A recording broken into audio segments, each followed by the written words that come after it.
So you see the title of this video.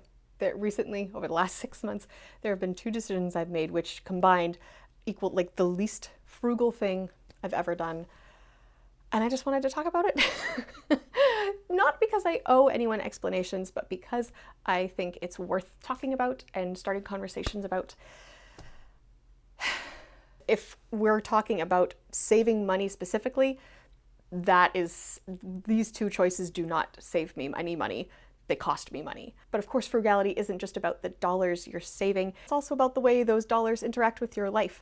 And so when I stepped back from YouTube, before I was pregnant, may I say, when I made my last video, like, oh, things are gonna be changing, I wasn't pregnant yet. It wasn't like I was stepping back because I was pregnant. That happened a couple months later. But I realized YouTube was telling me how to run my life. Like I was living my life for like contentable moments instead of living with my family. I was having so much of my brain space being taken up trying to think about how I could use this or spin this into a way to make another video. And it was exhausting. And it was sucking energy and life away that I deserved to be giving to my children. And the funny thing is, I thought that it was very life-giving. Like YouTube was super life-giving. Like it gave me energy and motive and purpose. And since stepping back from YouTube, I am shocked at how much of like a fuller, richer experience my life is. How much more I enjoy. I love spending time with my kids now. And I think previously, like I was trying to be 2 people doing 2 jobs at once. I was trying to do YouTube-y stuff while I was hanging out with them because, well, they don't really need me while they're just playing by the side. I can just kind of write a YouTube script right now. No. Pardon my French now, but if you've ever watched Parks and Recreation, Ron Swanson once says, don't half-ass 2 things, whole-ass 1 thing.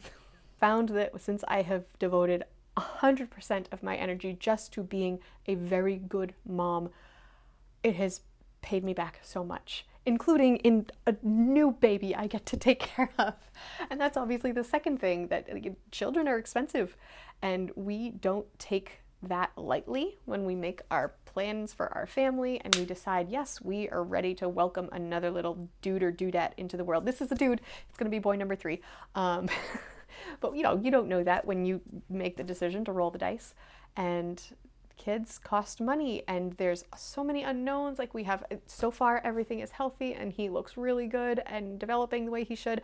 But you never know what might happen a year down the road or 3 years down the road. And so we have made the decision that it is more important to us to welcome lots of love into our house instead of adding more to our retirement accounts or having a bigger house or a fancier car or even just affording more dinner parties with our friends and are going out on events and doing things. There are so many ways you can spend your dollars, and we have made a choice to spend our dollars on children. And we're so happy. Oh my gosh, I don't think I've ever been as excited for a baby as this one. I don't know why, why number 4? Like I was very excited for all of them, but something about like I know what's in store and I'm so excited and it's going to be really good. I wanted to say baby stuff because I know that's something that everyone's probably very curious about. But I also did want to say a couple more things about YouTube in general, because if you weren't aware, making YouTube videos makes me money. It is a way that we have income as a family. It's not anything close to what my husband makes on like a full-time job, but it's enough that when our dishwasher broke a couple months ago, I could just use the money that YouTube helped me make through ad revenue and affiliate sales. So we could buy a new dishwasher and we didn't have to worry about it. And I could just be like, yep, all right, done. But saying no to more and more and more and more and more was a really good decision on my part, because I was already noticing how I would just see dollar signs all around me. I was getting really worried that I was starting to think more about the money than about you guys, my audience, who I treasure so dearly. I was getting lots of brand deals in my email inbox, and they were looking more and more interesting and offering more and more money. And I realized that if I wanted to take those, I would have to pitch to you and make commercials, and there would be a whole nother business level that I might still welcome one day, depending on what's going on in my family, and if I can find brands that align with what I genuinely care about and think is good frugal investments or whatever. But it was making me look at things more from a Hillary perspective than a audience perspective, and I didn't want to look at things just for what they would do for me and how they would make me money, and ignore the ways that they would be robbing other people of dollars. I want to be authentic and honest with this channel, and I was starting to process things in ways that didn't feel honest, and I needed to take a step back before I breached those values. Another weird thing, like last year, I've been looking at this Christmas tree and thinking how different this Christmas season feels for me compared to last year. Last year, I remember Christmas Eve, my husband and my kids were making gingerbread cookies and decorating them, and I'm up in our bedroom freaking out and just anxious about money and about what we're doing and how it's all going to play out. And one of the driving forces of that anxiety was thinking that I'm not doing Christmas frugally enough for my YouTube channel, and what if people judge me for buying my children gifts instead of making everything homemade or whatever I was worried about. And that is an absurd thing to be anxious about, and an absurd thing to cause me to lose time with my husband and kids on a very important day for me.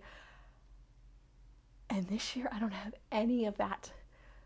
We save money all year long to be able to use our budget and buy things for Christmas that we want to buy, and I have zero guilt about that this year, and that is just so nice.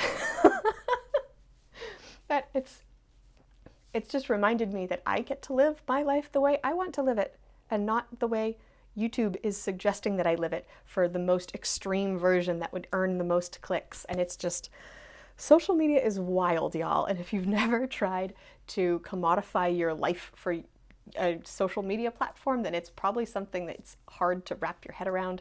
I hope I'm explaining it decently so that you can understand what I'm talking about. The last thing I will say that still is a reason that I don't think I feel comfortable going back to making weekly videos, even if all the rest of this aside was not present, is just that the whole frugal living community on YouTube is beautiful and I think very authentic and willing to share information and not gatekeep everything. But there is one little piece that I've considered making an entire video about previously. Frugality alone will not save you. And I think that is a very seductive lie.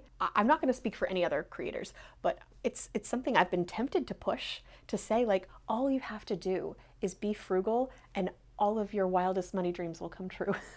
And of course that's not true, because you need to have some kind of income, whether that's Social Security or disability or a job or a pension, whatever you've got that's money coming in. If you don't have any money coming in, frugality won't save you. And if you don't have enough money coming in, frugality won't save you. I'm very worried about the idea of like pitching frugality as a life preserver to someone who feels like they're drowning, and making it seem like all they have to do is work hard enough at frugality and they will be perfect, when frugality is only half the equation. If the money isn't there, the money isn't there. There's nothing more to save on. I just don't want to put extra pressure on people to make them feel like they have to work so hard and then still fail at something because it was an illusion. Because the frugality wasn't ever going to save them in the first place, because they're missing this other part of the equation. And frugality does a lot, and it can save so much, including my own family. Like, the way we have our life structured now would not exist if I was not a frugal person, and I have not been teaching my children and making compromises with my husband to make this a part of our life. But my husband works full-time from a nice job in a nice career field, and I get to stay home full-time, and that's the other part of all of this. And sometimes I feel like a bit of a fraud. Like, do I deserve to have a voice in this frugal community? Because we're not making six figures as a family. We're not, but we are somewhat above the median household income. That means something, I think. And so I've been wrestling with how that works in my own heart and in the ways I want to portray my family and talk to the rest of the world. And so I'm still muddling that piece over. So if you have any thoughts, I'd very much like to hear them. But yeah, so that's what's been going on. There's decisions you make because they're frugal, and there's decisions you make because you have values that trump your value of frugality. And those are kind of two of the places that my heart has been recently. That is where I'm at, friends, and I'm very excited to make more videos in the future. I'm not done with this channel. But clearly it's going to be a bit of time between videos, and again, baby is coming in March. I was telling my daughter, maybe February, but I have not been known to ever go early on babies, so it's probably going to be a March baby. So I will make videos as they come and as good ideas come to me, ideas that are worth taking time away from my family to share, and I'm excited to not give up on this and or you guys. And this is definitely more of a touchy-feely video and not as much of a numbers and cents video. So if you want more of, I want to know about how to save money, just go to the last one I made. It was a lot of numbers, so you can get your number fix there. I will see you again. Bye, YouTube.